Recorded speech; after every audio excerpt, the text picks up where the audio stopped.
Good afternoon, it's that bloke on a motorbike. I'm out over East Yorkshire today and I'm going for a ride to a place called Cottam, and there's a very old church there. There used to be a medieval village and they had a church there, and then it fell down, got knocked down, whatever, and then they built another one 1800s, and now that's falling apart, but it stands all alone in the middle of a field. So I thought, let's go and have a look. I got some nice little country lanes planned as we're going along, so we can just have a steady ride. Got some really massive skies here. I know it sounds daft that, but with it being flat, the only thing is we keep getting a couple of showers, a bit showery on the way over, so fingers crossed we don't get too much. It's not supposed to rain this afternoon, or very short, small chance of it. These roads are quite deceptive because they're really straight. I think this is going to be coming into a little village called Tibthorpe. Just look at that view over there. These cloud formations are just amazing.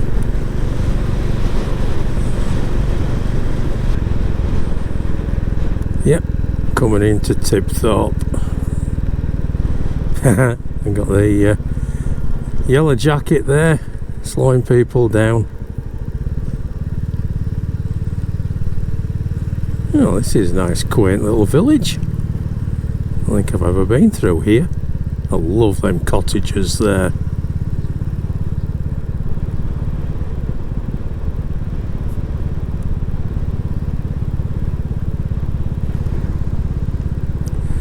So we're going straight ahead. They give way. Pretty sure this passes the main Beverley Road as we go across here, but I could be wrong. I have been known to be frequently. It's the Beverley to Malton Road.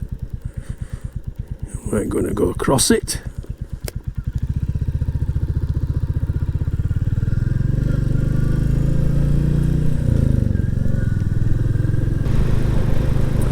These roads are different to the ones that we get down in Derbyshire, where I go down there quite a lot, or even up into High Dales, where they're very narrow lanes. I've just been wondering, I wonder why that is. It's possibly because of the change of agriculture. So around here it's mainly arable, and they've got huge fields and crops, and the transport that comes down here is quite something, so hence we'll need a wider road and a straighter one as well. Got more of those tree covered roads in the shape of wagons and tractors. Talking of which, there's one coming towards me.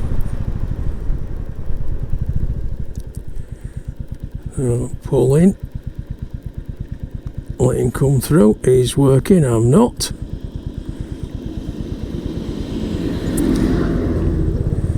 Nice wave off him.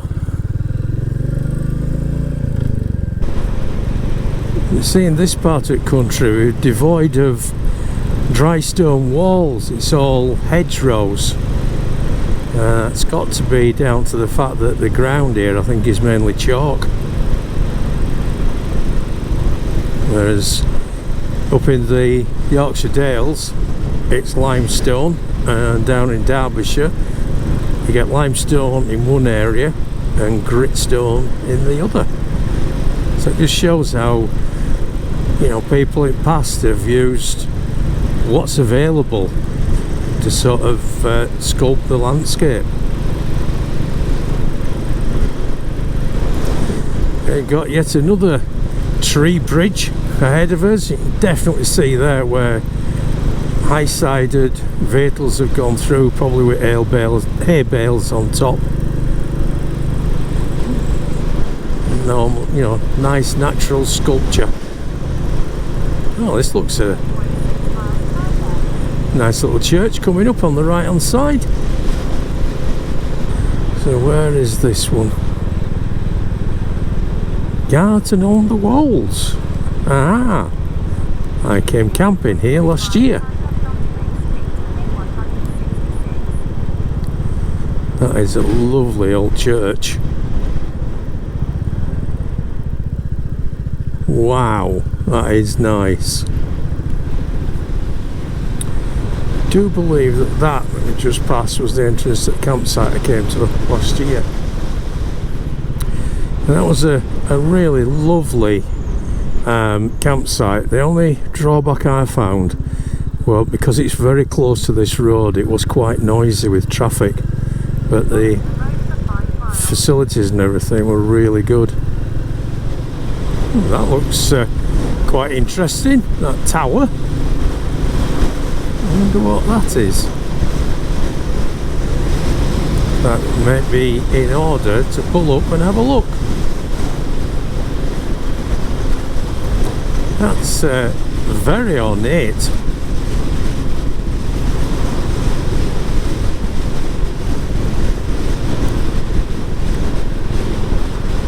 I wonder if we can pull in. Have a look, see what it is.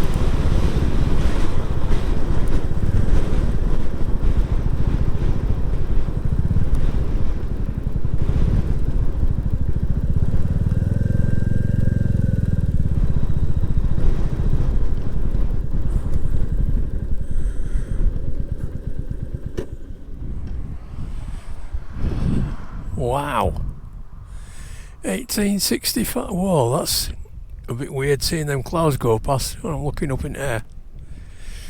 So, what's it say?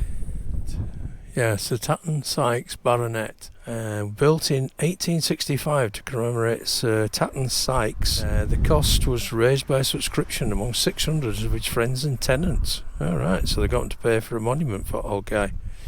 The height is 147 feet. It's built on a moat of rubble surrounded by a dry moat. Just look at that view. Wow.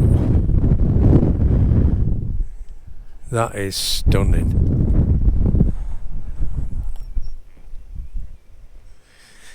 Almost as lovely as that little bike there. I'll try and get a photo before we go. That looks a nice cottage there. Sledmere Grange and Monument Cottage. Must be awesome living there. Right, onwards. A road on the left side there. No cars, which probably means that motorbikes are allowed because it doesn't say you're not. Anyway, I'm not going up there. Now we're coming into the village of Sledmere now. So there's a big house at Sledmere, and all these are the estate buildings around it.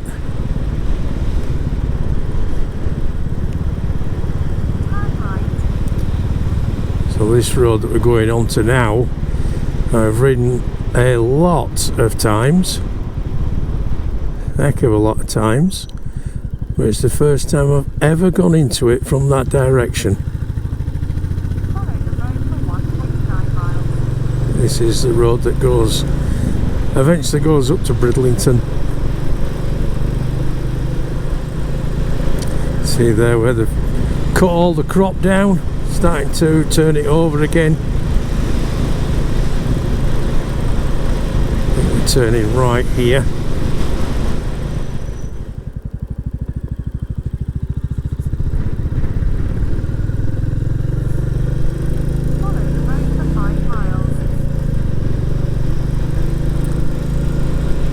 I think I've ridden this road before with you, but it looks gorgeous. Do you know, I can't think of a better way to spend the day. I think I must say that in just about every video. It's almost the same as, thank you, it's almost the same as, whoa, look at that view. If you could see the grin that I've got on my face now, it would be amazing.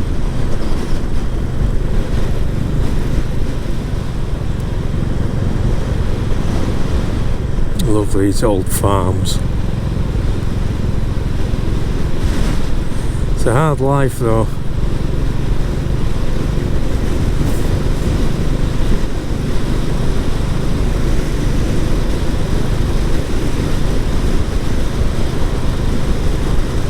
I suppose at least if you're arable farming, you're not getting the part of having to get up at some godforsaken hour to milk cows.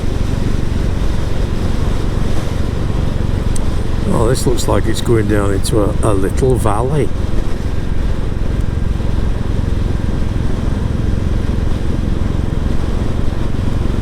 Oh yes.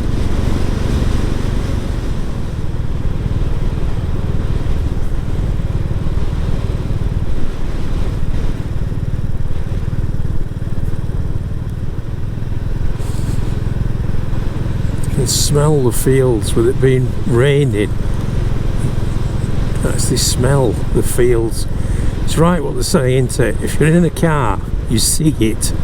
If you're on a bike, you feel it and you experience it. All the sounds, the smells, changes in temperature. You know, if it's really hot day, you go under some trees and you can feel it gets cooler. And if it's in winter, you go past houses, you can feel it get warmer. Something just absolutely magical about riding a motorbike.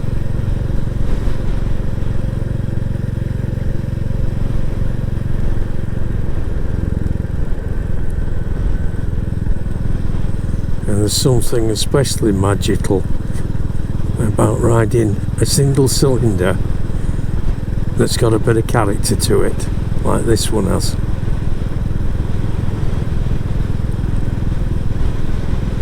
Saw last night that Andy Tiernan had put another video out with the bike. I can't remember if it was an AJS or a Matchless. I think it was a Matchless 500 single, and it wasn't pristine by any means. It was what I'd class as being an oily rag. Start at first go and just an oily rag. So let's let this tractor go past. He wanted 3,500 for it, which I thought was quite good. Just haven't got £3,500. Oh, I like this tractor. Nicer than the big things, isn't it?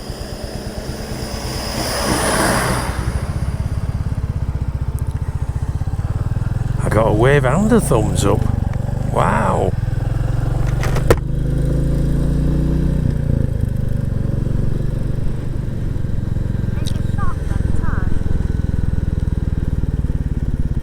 We're turning left here.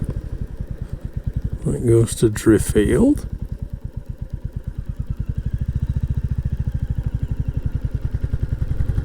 Follow the road for 1.7 miles.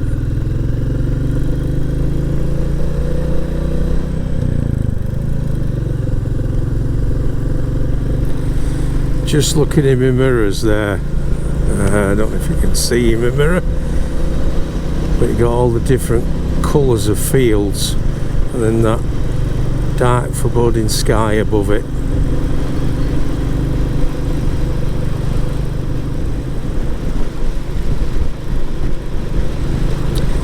Getting blue sky.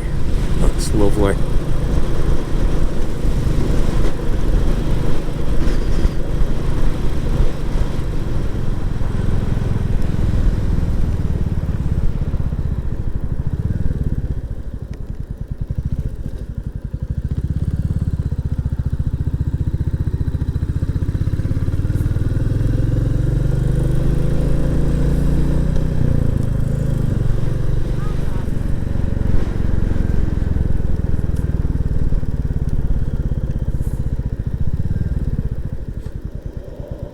Where are we going here?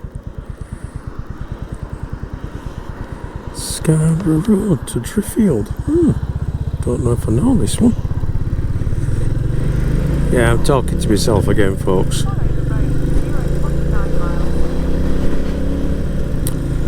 Well, thankfully I wasn't on that major route for long. I'm back on these nicer roads now. I got buzzed by a couple of vehicles that thought that 50 miles an hour was nowhere near quick enough, which is fair dues.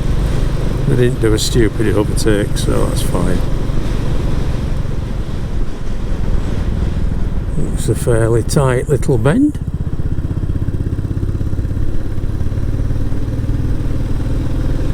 I grin every time I come out of a bend like that and just use a bit of power and hear that blub blub blub blub blub blub blub on the engine.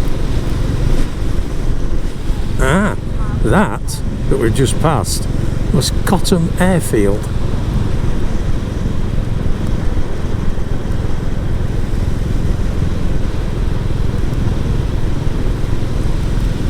That was a built as a bomber base in World War II, but never actually used as a base. Did they fly Halifaxes from there? Can't remember. Anyway, if it's the one I'm thinking of, they used it as a storage for bombs.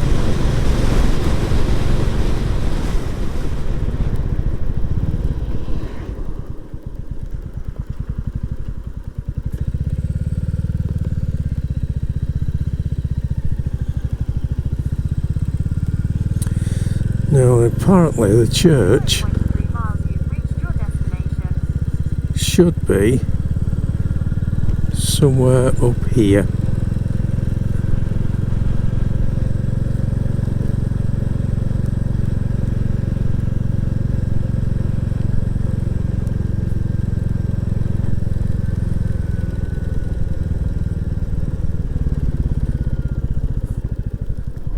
Can we see it? It's there, look. Wow, that does look strange, doesn't it? Whoa. Right, I'm going to get a photo of that, folks. I'll be back in a minute. Right, so as I was going to say back there, that I took a picture of the church so you'd be able to see that anyway. In the background you can see there's some ridge lines, and that's where the outline of the old medieval village was.